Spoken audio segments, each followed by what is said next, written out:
Judgment and punishment. None of us like to judge, or to punish. Yes, we may be the only people on earth with a right to punish since we can undo the damage we do in most cases.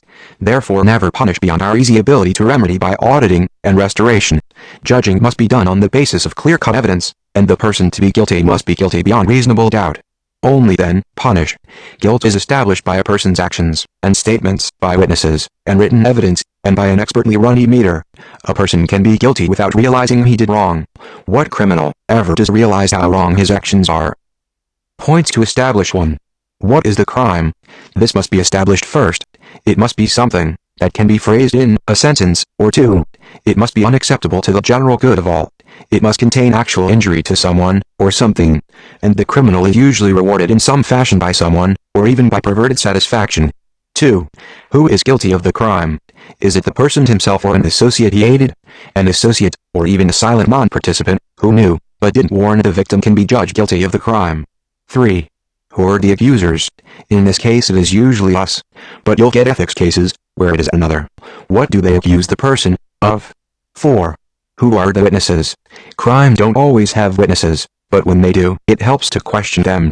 Witnesses are no whole answer to anything. They lie, they don't observe well, they have prejudices, but some weight can be given to their testimony. They can almost be safely omitted if you're in a hurry, and have an e-meter. 5. What happened? This is so important that most trials spend much of their time on it. It is ridiculous, sometimes, how prejudice, and vengeance, and plain lack of the ability to confuse the story. Getting the facts is a police idea of investigation. They seem more interested in the script than in what crime, and who did it. To speed evidence, be a good auditor, question closely and rapidly. What did he or they do, or say, and where? 6. Weigh the evidence, and decide if the crime was actually committed, and by whom. 7. Establish the importance of the crime in terms of damage done, or threatened. Punishment. Our punishment is not as unlimited as you might think. Dianetics and Scientology are self-protecting sciences. It one attacks them, one attacks all the know-how of the mind. In caves the bank. It's gruesome to see sometimes. At this instance, there are men hiding in terror on Earth, because they found out what they were attacking.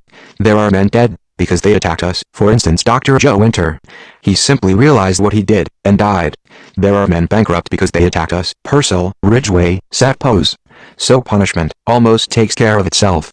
However, there is an immediacy necessary at times in some matters, which makes punishment necessary. Where a certified auditor attacks the central organization, or flagrantly breaks the code, punishment is simple: suspend his certificates. Any HCO secretary has authority to do so. Where an employee acts in a corrupt or bad fashion, fire him, or suspend him or her. When a squirrel organization sets up, suspend the certificate of everyone who joined it. Cancel the certificate of the person who started it. Use civil authorities, when absolutely necessary, as in embezzlement or mayhem, but try to operate without calling in local law. We always do better, ourselves or with private detectives.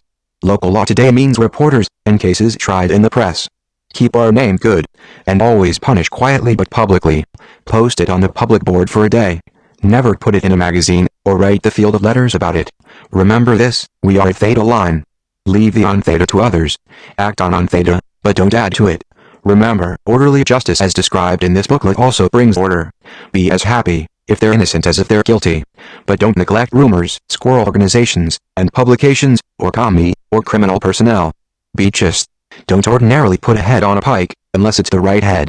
But remember that there are times when it's vitally necessary to put some head, any head, on a pike to quell rising disorder.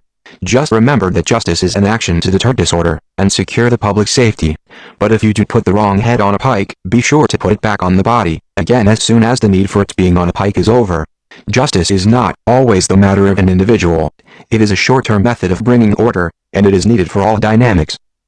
Rehabilitation. Rome destroyed herself by failing to follow or know the necessity of rehabilitation. Russia's caving in for the same lack.